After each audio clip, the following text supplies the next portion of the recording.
Yo, what is up guys? It's been another cool minute since I posted another video. As you can see, we have another video relating to the Civic. The reason why there hasn't been a lot of contact with the Civic is because, as you can tell by the title, the Civic is currently down at the moment. And in this video, I'm gonna kind of go over what has happened to it and what I am planning to do with it to bring it back on the streets and get it running. So as you can see right now in these first few clips, I'm going to be preparing the Civic for a brake bleed. Specifically, I'm going to bleed out the brake fluid in the clutch master cylinder. In the past, when I was driving the Civic, it was sometimes not going into gear properly, and I kind of felt in the pedal that there was some mushiness in between, and so more than likely I thought that I needed to bleed out the system. Okay, so the picture that you're looking at right now is what my fluid looked like in the clutch master cylinder reservoir. The fluid, as you can tell, is kind of brown, grayish, darkish type. It had some like micro little particles and debris in there, and it was overall not too good. It's not something that you want your fluids to look like sitting in the reservoir. And so after flushing it, this is what it looks like now with this after picture. Notice how it's more clear. You can actually see inside the reservoir through the fluid. Albeit my reservoir is not the best. It's not, pristine, because I did get it from the junkyard, so there's some stains on there that will not go away.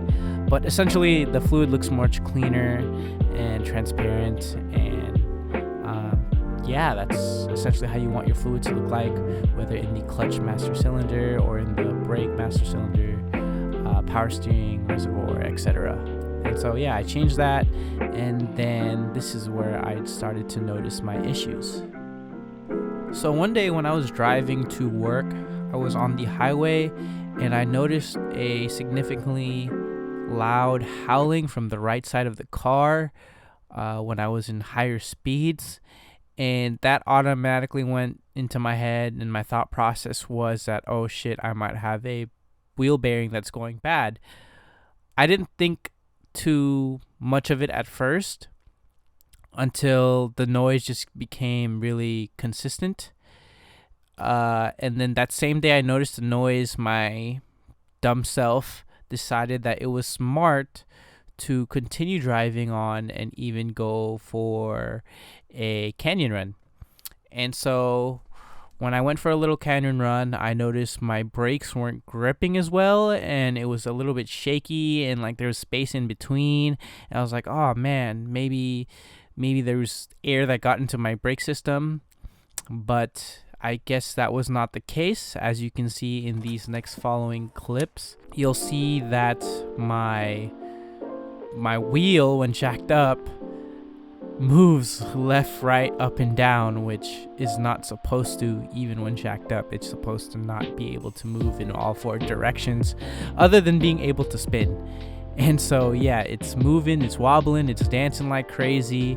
So right then and there, I knew my problem was from when I had originally thought that it was coming from the right side. And to my surprise, it wasn't just the wheel bearing that went out. As you can see in the next few clips, my wheel bearing, my wheel hub, and as well as my axle popped out and basically pooped itself. Not to mention that because the wheel hub was out of place and just moving all around, every time I would brake, the rotor would just shake and the pad would just grip it incorrectly. And so the rotor was done, the pads are obviously done, and I'm just happy that I made it home safe in one piece, with the car in one piece.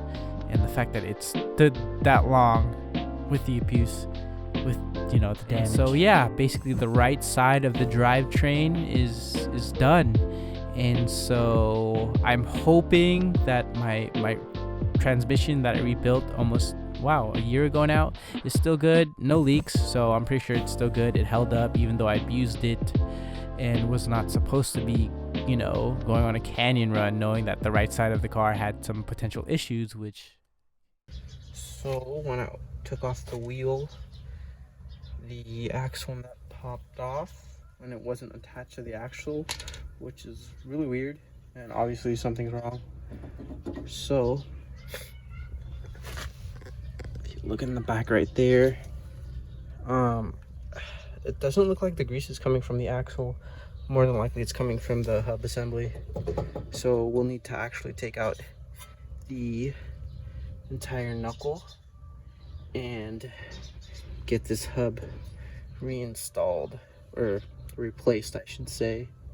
And I might replace the axle as well, because I don't want to risk anything. I mean, the axle looks good, but doesn't hurt to do preemptive maintenance. Hopefully the transmission's okay, because obviously being connected to the drivetrain, this went bad. So if this went bad, it might have led down to the transmission, but hopefully that's not the case. Yeah, that's why my brakes wasn't gripping the rotor great enough, is because this was loose. So yeah, that's pretty much all that there is to say about the Civic. It's been sitting now for the past, I want to say 3 months now, and throughout this time I've been working on trying to get all the parts that I need to get it going again, as well as kind of go off of my shopping list of some of the other mods I want to apply to the Civic. But for the meantime, my goal is to get it running, because I do have an event coming up that I want to attend. I won't spill it out yet, but I have about less than a month left in time to get this car going. But for the meantime, it's sitting, and I've also been focusing on my daily, because my daily has needed some much love and attention to be given to it that I've always been giving to the Civic, when I should be giving it to my daily, because I drive the daily more often, obviously. But anyways, I hope you enjoyed the little update, and stay tuned for the upcoming videos regarding the daily and the Civic. And yeah, I'll see you around on the next one. Deuces.